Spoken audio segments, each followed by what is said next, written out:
these spaces.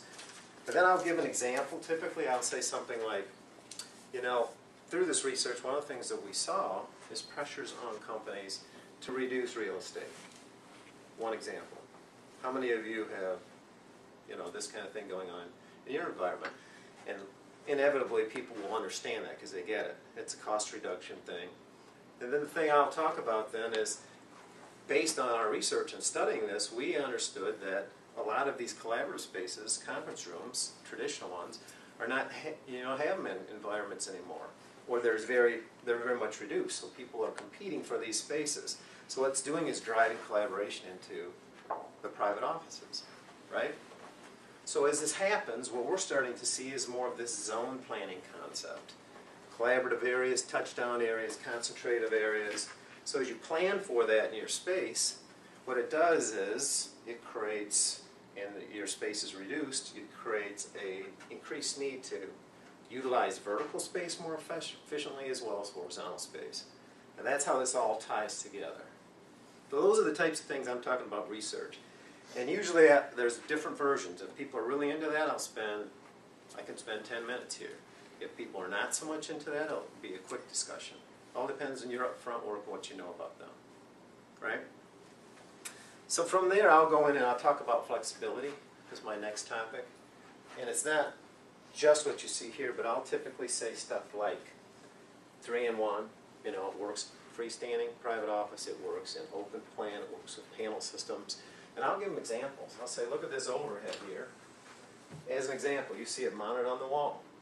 I can also put metal stanchions underneath it, like this, and support it freestanding on a work surface. I can put wood ones and support it on a work surface. I can take it and throw the same overhead on a panel, one of 3 different panel systems, right?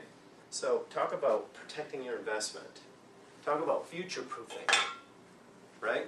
This is really an important point for them. So from that perspective, reuse, redeployment of these pieces, which are modular in nature and break down or non-handed, allow you to basically protect your investment. And that's an important piece. So we'll talk about those types of things. A lot of times people don't get that. So we have panel stations that are located right outside of the private offices. So we'll walk them out there and actually show it mounted to panels. All right? So that's kind of the little bit of flexibility story we talk about. The other thing that we'll do is I'll go back and I'll talk about aesthetics from a design perspective. A lot of customers that I deal with aren't too trendy. So you have Seascape sitting outside there, which is fairly trendy and progressive in terms of the way it looks.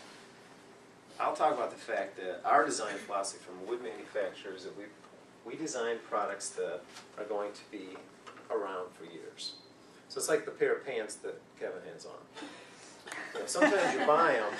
No, that's just I've had them for years. Not that they've been around for years. Sometimes you buy them and like a year later you're like, why did I ever buy that? You know, like, what was I thinking at the time? Like the I pants was that going to be Steve has nice on. because this was 18. I was going to be nice to crooks. Forget it. So anyway. So they're classics. They're Yeah, they're classics, but Yeah, a compliment like that from Steve's never a compliment. so, you know, and I point out things like that. I'll say, you know, from our perspective, that's not what we want. We don't want something that you're going to look at 5 years from now or 2 years from now and say, wow, you know, like Herman Miller products. So once you've established that, then I'll point out the linear nature, minimal gaps, very clean lines, those types of things is all part of our design philosophy. Because 15 years from now, you want this product to look as good as it did the day you bought it, and still have people touring the space or clients in the space who are going to be proud of it.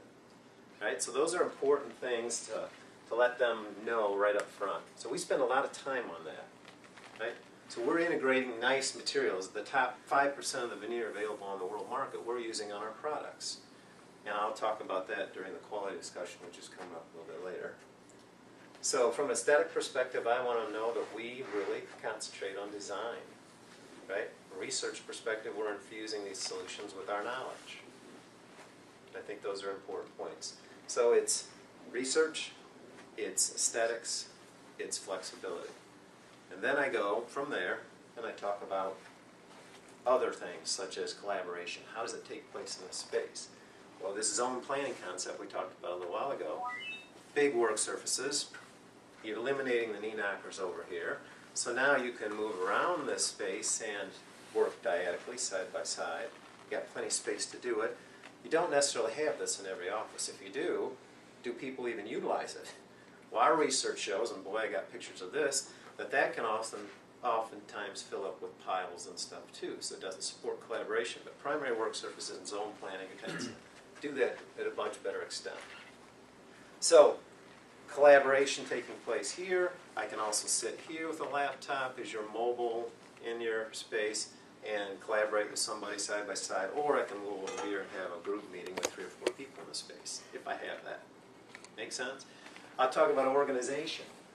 Using products like this, which you can mount to the wall, help you get some of that mess up off the work surface and organize it in your space more effectively. Tack boards as an alternative. So, in that order, that's what I'm talking about. I'm also talking about height adjustability, the integration of AirTouch, which we talked about earlier, is a possibility. How many of you see that? And when I'm doing these, I'll ask them too. We'll talk about concepts, but I'll also ask them what they're seeing. Are they interested in that? Is it important to them? But in your markets, how many of you guys are seeing that as a bridge type work surface? I even had a law firm discussion the other day where they wanted it against a window. The back is a standalone piece where she could get up from the office, move back here, and look out the window and change position. Whoa. So they went the one high or the? No, I'm talking about like height adjustable AirTouch work surface. Okay. It depends on the age of the person. Like I have one woman that's a back problem. So if there's a decision maker that has an injury or sustained something, then that's an issue. And then when they're going through the analysis, they always bring that up. Track and retain. We Yeah. thought with like Penn West and Calgary that we got there and with it to keep the engineers who all had 15 by 20 offices now going to 15 by 15, they have to give them stuff, and that was a huge thing for them is being able to integrate AirTouch. That's exactly it. We've seen that too as a carrot sometimes. Yeah. Yeah, to give them, especially when you're moving them from a larger space into a smaller space. And you're giving them some of these new little things, kind of like we did with Tech Cominco too. That helps make that transition much easier. There's a law firm in Chicago that Quarles and Brady, they did all their associates with detailed Series 7 base.